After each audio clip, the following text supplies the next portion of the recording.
नमस्कार, मी मराठीमध्ये आपलं स्वागत आहे। आज आपण आलेलो आहोत मणिपाल हॉस्पिटल या ठिकाणी। जसं आपल्याला माहित आहे की प्रत्येक क्षेत्रात नवीन काही ना काही घडत असतं, तर तशाच पद्धतीने आज मणिपाल हॉस्पिटलमध्ये रोबोटिक टेक्नॉलॉजी संदर्भात एक महत्त्वाचं अपडेट आलेलं आहे। त्या संदर्भात आपण डॉक्टर सरांना विचारूया। डॉक्टर, काय सांगाल, जे नवीन रोबोटिक टेक्नॉलॉजी आपण इंट्रोड्यूस केलेली आहे त्याबद्दल काय सांगाल? मी डॉक्टर श्रीरंग रानडे, मी हेड ऑफ द डिपार्टमेंट आहे कार्डिओथोरॅसिक आणि वॅस्क्युलर सर्जरी। म्हणजे मी हृदयाचं ऑपरेशन, हृदय आणि रक्तवाहिन्यांचं ऑपरेशन करतो। आता हा जो रोबो आपण लॉन्च केलेला आहे हा पहिला मेक इन इंडिया रोबो आहे। SS इनोव्हेशन्स नावाची जी कंपनी आहे तिचा मंत्रा 3 नावाचा हा रोबो आहे आणि याच्यानी मला वाटतं कार्डियक सर्जिकल प्रोसिजर्सला फार फायदा होणार आहे। कारण नॉर्मली आपल्या ज्या कार्डियक सर्जिकल प्रोसिजर असतात त्या नॉर्मली ट्रॅडिशनली आपल्या पूर्ण छातीचं हाड जे असतं त्याला कापून आपल्याला हृदयापर्यंत पोचावं लागतं। पण या रोबोच्या पद्धतीने रोबोनी आपण कीहोल सर्जरी जी होते, पोटासाठी जी कीहोल सर्जरी केली जाते तशाच प्रकारची सर्जरी आपण हृदयाच्या बाबतीत सुद्धा ऑफर करू शकणार आहोत पेशंट्सला। हा एक फार मोठा फायदा आहे पेशंट्ससाठी। आणि त्यांनी होणार काय आहे की तर पेशंट्सचा जो ICUतला वेळ आहे हा कमी होणार आहे, ब्लड लॉस कमी होतो या प्रोसिजर्समध्ये आणि पेन कमी असतं सगळ्यात महत्त्वाचं म्हणजे। कारण ज्या ट्रॅडिशनल प्रोसिजर्स आहेत त्याला पेन खूप असतं, त्यामुळे आपल्याला पेन किलर्स खूप जास्त डोसमध्ये द्यायला लागतात। तर हे सगळे फायदे पेशंट्स अनुभवणार आहेत जे रोबोटिक सर्जरी ज्या होतील त्याच्या। सर, आपण काय सांगाल की याच्यामुळे फायनान्शियली काय बेनिफिट होईल पेशंटला? माझं नाव आनंद मोटे आहे, मी क्लस्टर डायरेक्टर आहे मणिपाल हॉस्पिटल ग्रुपचा पुण्यामध्ये। तर मी तुम्हाला हॉस्पिटलची भूमिका सांगतोय। याच्या दृष्टीने हॉस्पिटलची भूमिका अशी राहते की नवीन टेक्नॉलॉजी अवेलेबल व्हावी। आमच्याकडे खूप एक्सपर्ट्स आणि आमच्याकडे खूप चांगले क्लिनिशियन्स आहेत, जे डॉक्टर्स आहेत ज्यांना टेक्नॉलॉजी यूज करण्याचं माहिती आहे। आणि जर टेक्नॉलॉजी अवेलेबल झाली तर त्याचा पेशंटला खूप चांगला बेनिफिट होतो आणि याकरता hospital as and Wien required Naveen technology available करून देतात। फायनान्शियल बेनिफिट काय, जी सर्जरीची जी कॉस्ट आहे त्याच्यामध्ये किती %? काय होतं की प्रत्येक सर्जरीला ज्यावेळेस तुम्ही नवीन इक्विपमेंट आणता, की जसं जनरल सरांनी सांगितलं, जनरल सर्जरीमधून ज्यावेळेस आपण लॅप्रोस्कोपिकमध्ये वळलो त्यावेळेस लॅप्रोस्कोपिक इन्स्ट्रुमेंटची कॉस्ट सर्जरीमध्ये ॲड होते।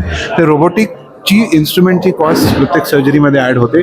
परंतु हा जो इंडियन मेड रोबो जो आहे तर त्याच्यामध्ये लागणारे इन्स्ट्रुमेंट किंवा त्याच्यामध्ये लागणारे कन्झ्युमर दुसऱ्या काही रोबोपेक्षा कमी प्रमाणात लागतात, त्यामुळे कम्पॅरेटिव्हली कॉस्ट त्याला कमी लागते। आणि ही टेक्नॉलॉजी इन्शुरन्स कंपनीने आता ॲक्सेप्ट केली। तर इन्शुरन्स कंपन्यांनी टेक्नॉलॉजी ॲक्सेप्ट केल्यामुळे इन्शुरन्स कंपनी त्याचा प्रत्येक गोष्टीचा व्यवस्थित अभ्यास करून त्याला अप्रुव्हल देतात। म्हणजे जे गैरसमज लोकांच्या मनात आहे की रोबोटिक पद्धतीने जर ऑपरेशन केला तर खर्च वाढतो, तर इथे खर्च वाढणार नाही। खर्च थोडासा वाढतो, टेक्नॉलॉजी आहे, पण आता काय इन्शुरन्स कंपनीचं त्याला कव्हर आहे आणि जेवढं पेशंटला वाटतं किंवा जेवढं लोकांना वाटतं तेवढी कॉस्ट एक्स्ट्रा होत नाही। सर, आपल्याला एक प्रश्न आहे की मागे पण आपण पत्रकार परिषदेत तो विषय घेतला होता की रोबोट ऑपरेशन करणार, म्हणजे जसं एक्झाम्पल पण आपण घेतलं होतं की जसं वॉशिंग मशीन आपण लावतो, जसं कॅन्सरचं ऑपरेशन करायचं आहे तर कॅन्सरचा सेट केल्याने रोबोट ऑटोमॅटिक ऑपरेशन करतो। याच्यामध्ये असं काही लोकांच्या मनात आहे, तर एक्झॅक्ट हे काय? हा गैरसमज आहे। ऑपरेशन सारखं गुंतागुंतीची जे काय प्रोसिजर आहे ती रोबोट तर काही करू शकत नाही, ही माणूस किंवा डॉक्टरच करत असतो, सर्जनच करत असतो।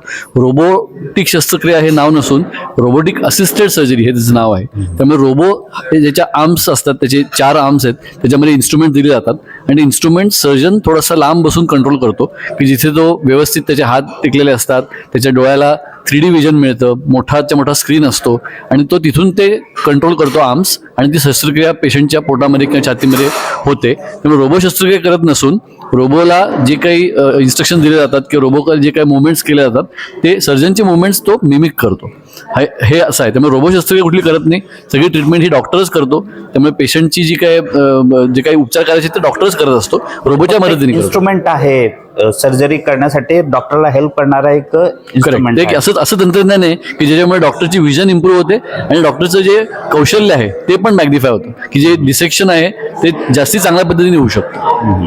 जसं अजून एक विषय याच्यामध्ये असा आहे की जर कोणी बँगलोरमध्ये पेशंट आहे आणि त्यांचा एक डॉक्टर दुसऱ्या लोकेशनला आहे, तर अशा पद्धतीने रोबोटिक्स टेक्नॉलॉजीचा फायदा होऊ शकतो का याला? हो, याच्यामध्ये हाय स्पीड इंटरनेटमुळे 2 रोबो लिंक करता येतात. एक सर्जन एका ठिकाणी बसलाय, एक सर्जन दुसऱ्या ठिकाणी बसलाय आणि गुंतागुंतीची शस्त्रक्रिया तो दुसरा लांबचा सर्जन या सर्जनला मदत करतोय.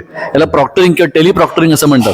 हे पॉसिबल आहे आणि असं झालेलं आहे. भारतामध्ये मणिपाल हॉस्पिटल दिल्ली आणि मणिपाल हॉस्पिटल जयपूर यांच्या दोघा लोकांनी एकत्र शस्त्रक्रिया केली. दिल्लीच्या डॉक्टरांनी जयपूरच्या डॉक्टरांना मदत केली. तर हे फार मोठं ॲडव्हान्टेज आहे याचं. सर, आपण आपल्याकडून एक जाणून घेऊया डायरेक्ट बेनिफिट. जसं सर्जन एक सर्जरी करतो विदाऊट रोबोट आणि रोबोटिक सर्जरी जेव्हा होते तर त्याच्यामध्ये काय बेनिफिट होतात, कटमध्ये काय बेनिफिट, रिकव्हरी मध्ये काय बेनिफिट होतो, असे डायरेक्ट बेनिफिट काय काय? रोबोटिक सर्जरी हा प्रकार हा मिनिमल इन्व्हेजिव्ह सर्जरीमधला एक प्रकार आहे. मिनिमल इन्व्हेजिव्ह सर्जरीमध्ये लॅप्रोस्कोपिक पण येतं आणि रोबोटिक पण. दोघांमध्ये अंतर काय आहे की याच्यामध्ये व्हिजन जी आहे आपली 3 डायमेन्शनल व्हिजन आहे रोबोटिकमध्ये.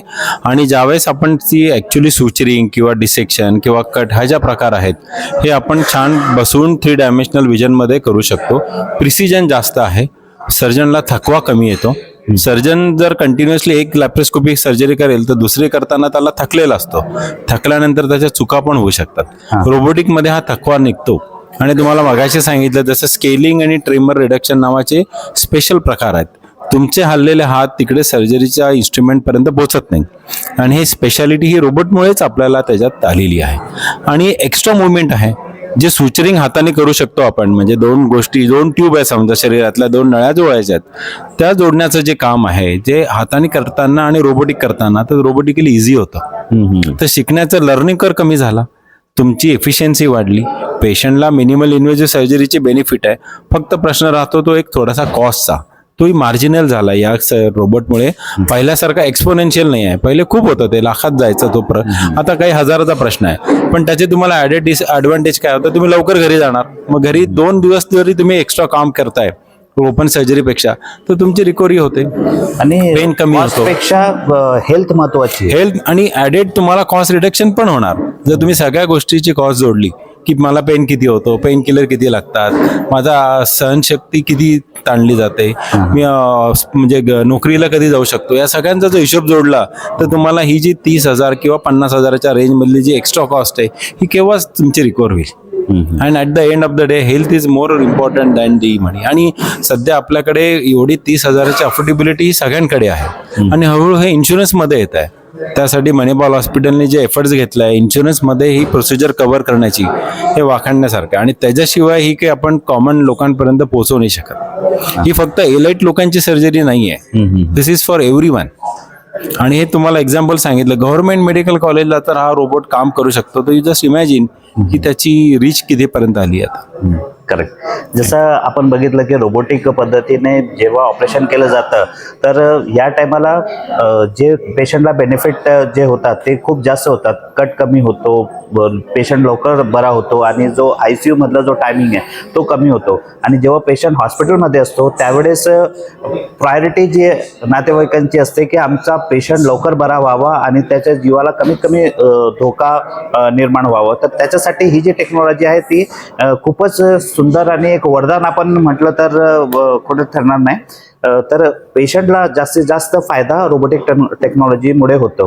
तर जर कोणाला काही गैरसमज असतील किंवा काही प्रश्न असतील तर आपल्या डॉक्टरांशी आपण कन्सल्ट करू शकता आणि मणिपाल हॉस्पिटल याच्यामध्ये आपण येऊन सविस्तर माहिती घेऊ शकता आणि आपल्या पेशंटला नक्कीच याचा बेनिफिट होऊ शकतो.